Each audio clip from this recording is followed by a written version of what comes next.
Selamat pagi, salam sejahtera. Terima kasih karena bersama dengan saya di Nazilin Unity Channel. Rupa-rupanya ini sebabnya disahkan Daim Zainuddin didakwa di mahkamah. Ini penyebabnya. Istri Daim didakwa kerana gagal patuhi notis SPRM tidak istihar harta. Wah, rupa-rupanya istri Daim Zainuddin ini dihadapkan ke mahkamah kerana kegagalan mematuhi notis SPRM untuk istihar harta. Maknanya apa? Tak cukup istihar harta. Istri bekas Menteri Kewangan Daim Zainuddin didakwa di Mahkamah Session Kuala Lumpur hari ini atas tuduhan gagal mematuhi notis SPRM untuk mendedahkan asetnya.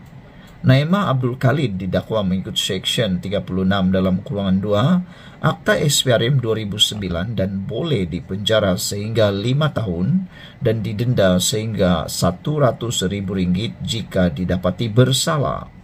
Dia didakwa melakukan kesalahan itu dengan memberikan akuan bertulis bersumpah yang tidak mematuhi notis SPRM di bawah Seksyen 36 dalam kurungan 1 Akta SPRM. Bagaimanapun, Naimah, 66 tahun, mengaku tidak bersalah. Sejurus tuduhan dikemukakan terhadapnya di hadapan Hakim Azura Alwi. Mengikut pertuduhan, dia didakwa dengan sengaja memberikan satu pernyataan bertulis dengan bersumpah yang tidak mematuhi terma notis bertarik 8 November 2023 yang dihantar kepada beliau oleh pegawai SPRM berpangkat Pesuruh Jaya pada 14 November 2023, iaitu dengan tidak mengisytiharkan harta. Harta-harta tersebut adalah Menara Ilham, 2 syarikat iaitu Ilham Tower Sdn Bhd dan Ilham Baru Sdn Bhd, 2 kenderaan mewah jenama Mercedes-Benz, sebuah rumah di persiaran Bukit Tunku, 4 lot tanah di Bukit Tunku dan 1 lot tanah masing-masing di Pulau Pinang, dan Taman Tun Dr. Ismail di Kuala Lumpur. Naimah didakwa melakukan kesalahan itu di Ibu Pejabat SPRM Putrajaya pada 13 Disember 2023 mengikut Seksyen 36 dalam kurungan 2 Akta SPRM 2009 yang memperuntukkan hukuman penjara maksimum 5 tahun dan denda sehingga RM100,000 jika sabit kesalahan. Pendakwaan dikendalikan Timbalan Pendakwa Raya Ahmad Faisal Muhammad Azmi, Muhammad Fadli Muhammad Zamri dan Mazia Muhaidi, manakala Naimah diwakili Peguam Muhammad Yusuf Zainal Abidin, M. Puravelan dan Alex Tan. Terdahulu, Naimah yang memakai baju kurung berwarna hijau berkata, "Saya faham pertuduhan dan mohon dibicarakan selepas pertuduhan dibicarakan terhadap beliau."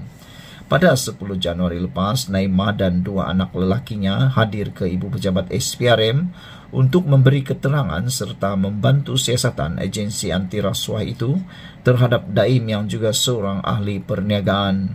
Sebelum ini, Pengarah Bahagian Pencegahan Pengubahan Wang Haram SPRM Muhammad Zamri Zainul Abidin mengesahkan bahawa kenyataan telah diambil daripada isteri dan anak-anak lelaki Daim untuk membantu siasatan di bawah Undang-Undang Pencegahan Pengubahan Wang Haram. SPRM turut menjelaskan bahawa siasatan ke atas Daim adalah berdasarkan maklumat yang diperoleh daripada kertas Pandora dan kertas siasatan bagi kes itu telah dibuka pada Februari tahun lepas. Terdahulu, Ahmad Faisal memohon mahkamah menetapkan jaminan RM500,000 dengan seorang penjamin berserta syarat tambahan melaporkan diri ke Ibu Pejabat SPRM sebulan sekali dan pasport diserahkan kepada mahkamah sehingga kes selesai. Muhammad Yusuf bagaimanapun memohon jaminan lebih rendah sebanyak RM200,000 selain membantah penyerahan pasport kepada mahkamah atas alasan anak guamnya bukanlah seorang flight risiko melarikan diri. Naimah bukanlah terlibat dengan sebarang kes jenayah yang menjadi flight risk dan beliau tinggal di kediamannya di belakang mahkamah ini sahaja. Dia tidak akan kemana-mana dan dia akan berada di sini untuk mempertahankan diri dalam kes ini, katanya.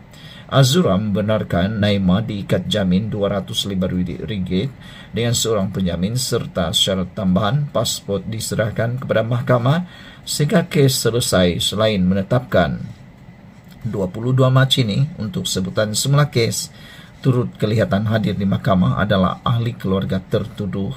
Beberapa komen daripada netizen kata, tiada yang lebih tinggi daripada undang-undang. Berikan kerjasama dan Anda akan terbela, kata mereka. Sekian dulu untuk kali ini. Jangan lupa tinggalkan komen Anda, tekan butang subscribe. Kita jumpa lagi. Bye-bye. Selamat pagi. Salam sejahtera.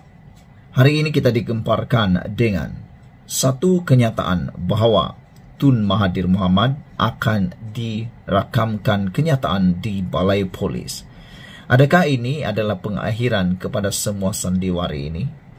Ini gara-gara tindakan Mahathir menuduh kaum India tidak setia sepenuhnya kepada Malaysia.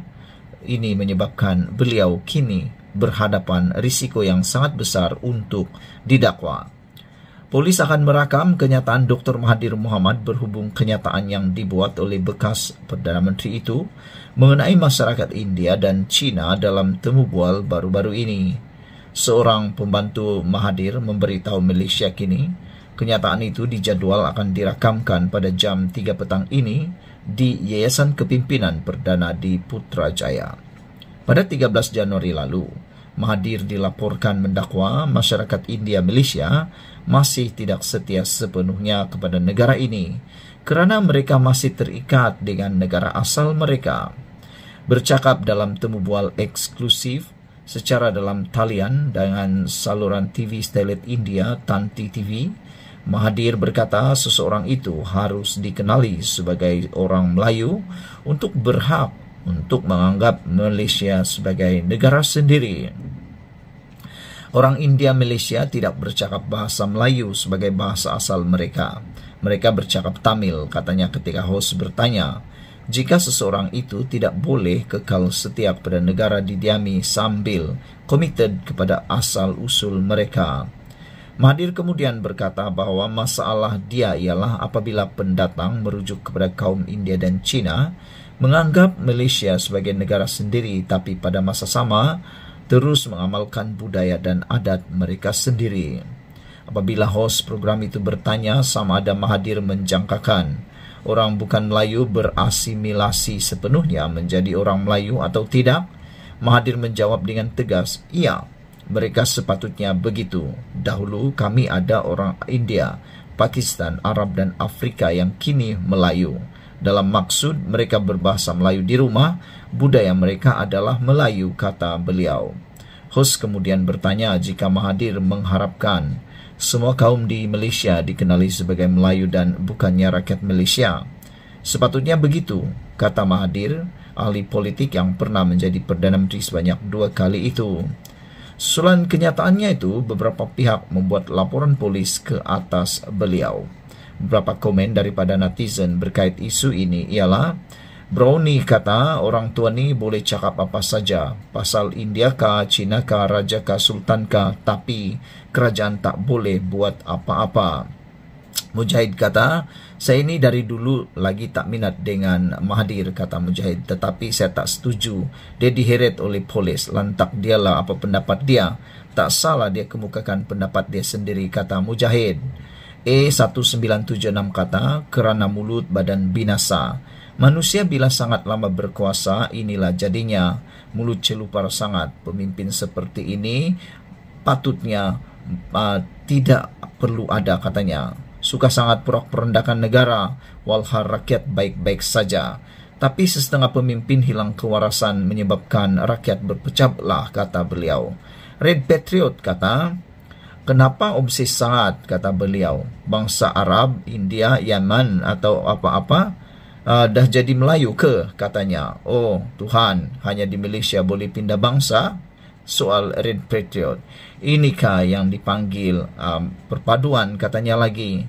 Saudara-saudara sekalian, ada netizen kata, jangan takut, tidak akan hilang bangsa Melayu di dunia.